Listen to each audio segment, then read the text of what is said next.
there, my name's Laura DiPolito, and I'm a licensed clinical social worker working for Schenectady City School District.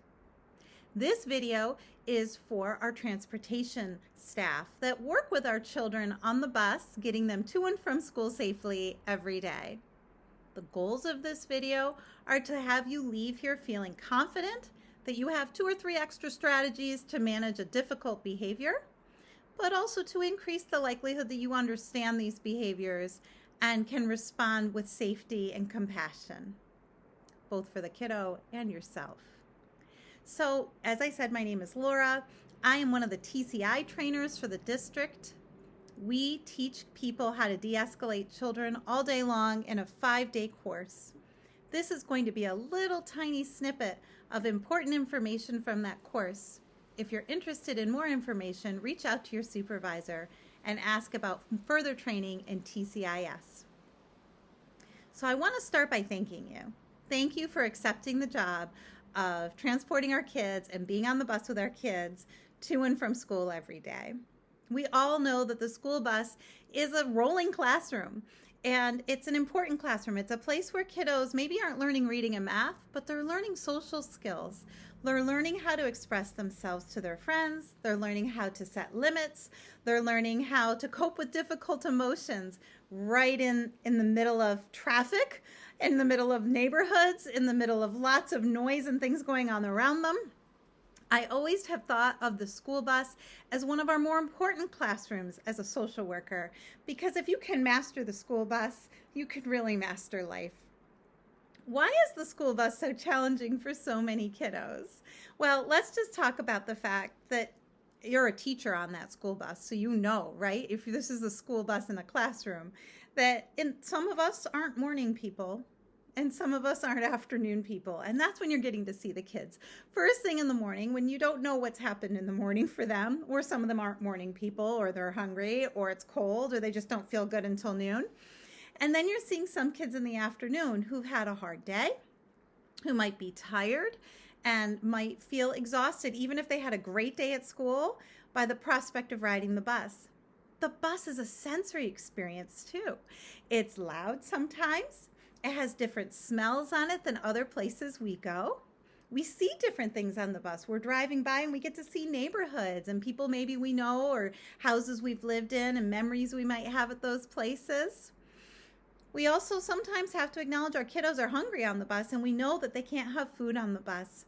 And it's a time of day when kids often are hungry, morning and afternoon, and they have to wait. So there's that sensory experience too. It can be overwhelming for grown-ups to ride the bus, much less children. And we're taking them on a bus to learn and then back home. And we want to kind of start by acknowledging that that part of the day, in and of itself, is what we would call a setting condition. It might be a time when a more challenging behavior is more or less likely to occur.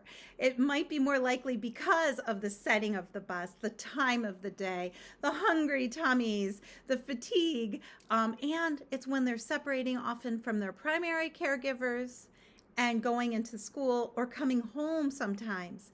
And we don't always know what's happening in children's lives, right? We can't assume that their experience is just like ours. So we don't know what their morning was like. We don't know how they feel about leaving the house or coming home. These can all be setting conditions to make a behavior more or less likely to occur. Children don't often use language as much as adults do to express themselves. Behavior usually is the beginning of expression of emotion for kiddos, especially littler kids, but even our bigger kids will show us how they feel rather than tell us how they feel. That might look like a behavior. That might look like sulking or internalized behavior. It might look like a hoodie up and eyes down, or it might look like aggression and fighting or kicking. And those are ways people are communicating. That's what the behavior is there to tell you. They're communicating they're uncomfortable. They're communicating things aren't going the way they want. And rather than seeing this behavior as an attack or something that they're doing to hurt you, I want you to try to imagine that when children are exhibiting these behaviors reflect their experiences with the world and their own internal states, their own feelings. They may have had a fight with their sibling in the morning over getting to use the last bit of the Pop-Tarts. They might have had a conflict with mom or dad. They didn't want to get up. Or they might have heard a conflict in the house or in the apartment next door, and that might be rumbling around in their heads too. Imagine not having the words to talk about it, or not knowing if you should even talk about it, but having all those big, uncomfortable feelings. That's the function of these behaviors that come out, is the kiddos are walking around with these big, uncomfortable feelings. So when you see a kiddo come in and they're having a behavior that isn't a sunny, hey, good morning, it's probably that they're having a big feeling. What you want to do about it is what we're going to talk about next in the video. And the first thing I want you to do when you're noticing some behaviors, that these are kids suffering and you're thinking of them as, oh, they're having a hard time, is first check in with yourself. And by checking in with yourself, I ask you to think, how are you feeling today? Do you feel bright and sunny in the morning? Do you feel capable of handling big, tough, uncomfortable emotions today? Are you a morning person? I know I am. As I've gotten older, I've become more of a morning person, much to my children's horror. But if you're not a morning person and you're riding the bus in the morning and you're kind of in a grumpy mood and a kid is in kind of a grumpy mood, that can be a setup, right? A setting condition for some behavior. So knowing that your mood impacts all of the children around you, whether you're communicating it or not, children feel it. It's like mist that comes out. And they can sense your feelings. And if you're having a hard time, kind of noticing that and thinking about it, and checking yourself too. I remind myself sometimes like, okay, I'm going to think about that later. Everyone has stuff in life, and being able to say, right now, I can't think about that. I need to go to work. I need to be able to put that away. But being aware that maybe I'm not my best self today. And that's going to caution you when you interact with kids who are having pain and who are showing us their pain through behavior, right? The second thing I want you to do when you see a kid having a pain-based behavior, they're swearing, they're running away, they're spitting, they're saying mean things, and you're thinking this kid's in pain. Your first question was, how are you doing? Your second question is, what does this kiddo want, feel, or need? This is really important to think about because remember what I told you a few minutes ago, that behavior tells us that there's an unmet need. Kids don't always tell us what their needs are. They'll show us though. Our goal eventually in the rolling classroom and our classrooms back on campus are eventually for everyone to use their words. And I'm going to count on you as an educator to kind of try to figure out, because you are an educator on the bus, figure out what does this kiddo want, feel, or need? What are they saying they need? Sometimes they tell us what they need. Leave me alone. They need space. Leave them alone. It's okay to believe them. What if a kid says, I just don't want to go to school today? No, it sounds like you don't want to go to school today. Maybe feeling heard by you and acknowledging what they need. Oh, it sounds like you're going to really miss your mom. In my case, I really miss my dog every day. It's hard. When you get home, what will you do with your mom? And kind of redirecting kids to feeling more positive. But just acknowledging and hearing what they want, feel, or need. Then you can also look at the environment. Some kiddos are really bothered by the noise of the bus. What can you do as an adult on the bus to try to help them with the sensory experience of the bus? What can we do? Some people put radios on, but I'm going to be honest, while we like the music, not all the kids on the bus always like the music. So being aware that some kids need to have earmuffs or headphones because they don't like the music. Being aware that some kids need more space than others from other people to feel safe and comfortable. So that would be what you would first ask yourself. How are you doing? You're going to check in. What does the child want, feel, or need?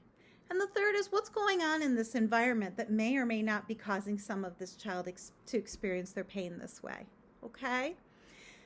Now, as the educator on the bus, you're looking up and down the aisles. You're noticing maybe more than one kiddo. And you've asked yourself these questions. You've got a good sense of what's going on the bus. Let's talk next about what strategies really work to help with kids. And the first thing I want to talk about is relationships. Relationships really help with kids. They help with all of us, by the way. But I know if I really like someone and I feel like they really like me, they're not messing with me, they really like me, they can't fake it. If I know that, I'm more likely to look forward to seeing them. And I'm more likely to want to spend time with them and also not take out things on them.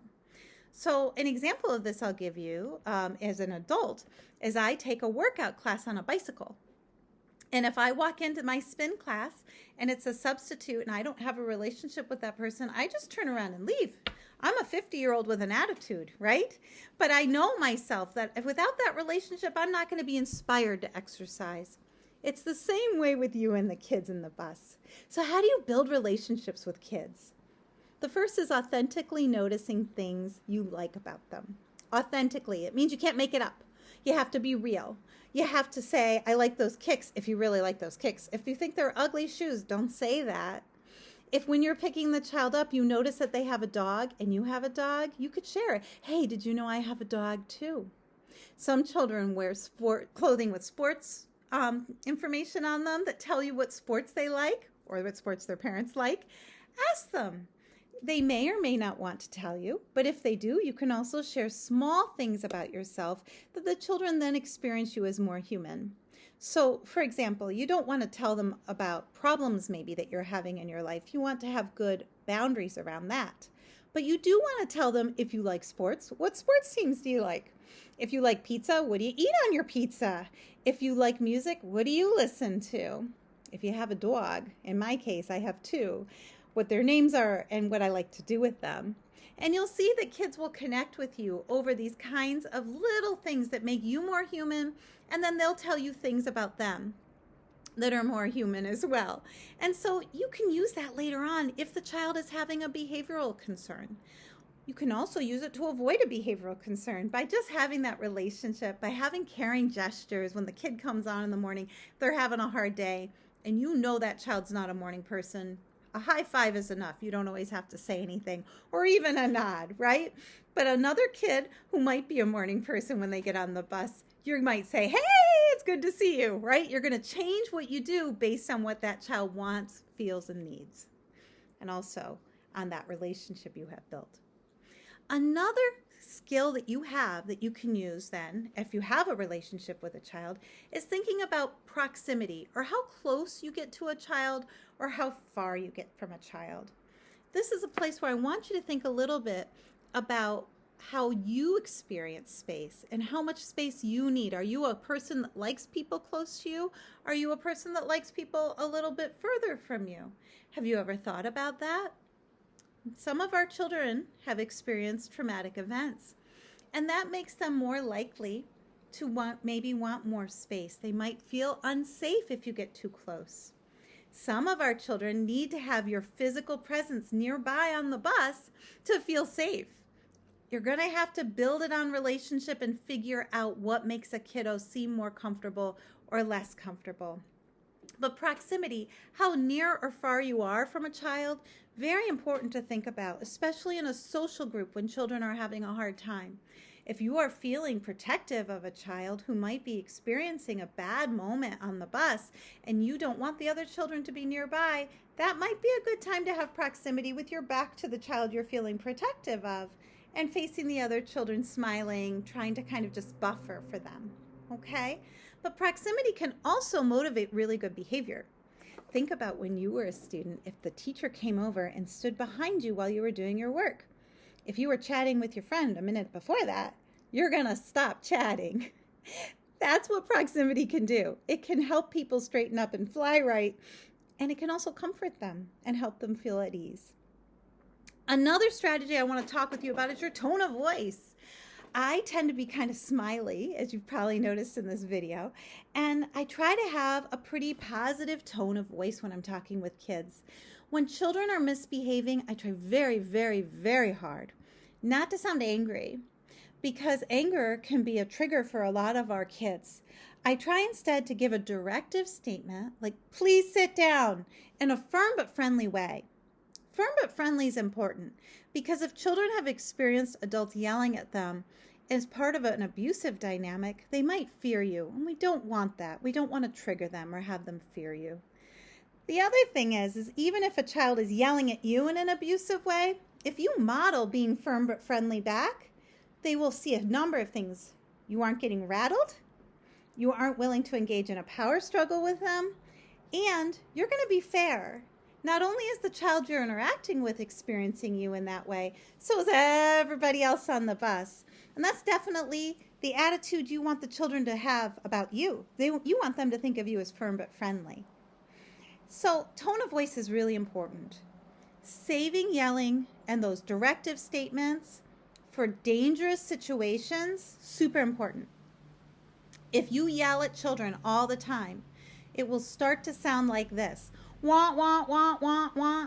Have you ever seen the old Snoopy Peanuts commercials and cartoons? And when the adults talk, the kids don't even hear it. It just sounds like that going across the screen. But if you never yell or you rarely yell, and then one time you have to yell and say something like, sit down, it's going to grab everyone's attention. And it will be more impactful in a positive way than if you're yelling all the time. Make sense? Same with giving directive statements. I try really hard to ask kids and to be polite with kids at all times and treat them the way I want to be treated, even if they're not treating me the way I want to be treated.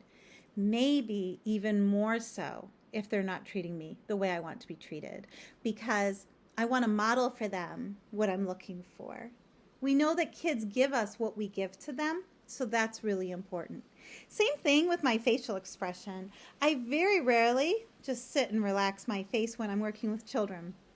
I remember how important my eyebrows are to look up and to be smiling, and again, to be authentically trying to be a welcoming presence to children in case they need help. I want them to know I'm the adult that they can come to. Now, the best tool for helping a child when they're having a hard time is actually empathy. Empathy is the act of listening in a way that reflects back to the child that you're hearing him or her and letting them know that you hear and see them and you care about them. It doesn't involve telling them what to do. It doesn't involve giving advice. It doesn't involve shaming them or reminding them of rules. It literally is listening to a child who might be having an ugly moment, screaming, yelling, threatening, and coming back to them with, wow, you're really upset right now, and waiting. When you really listen to someone, you are giving them an emotional hug. You're reassuring them. I see you. I hear you. I care about you. When people are upset, they can't think clearly. They are not going to make good decisions. Talking a lot in that moment is not going to be effective.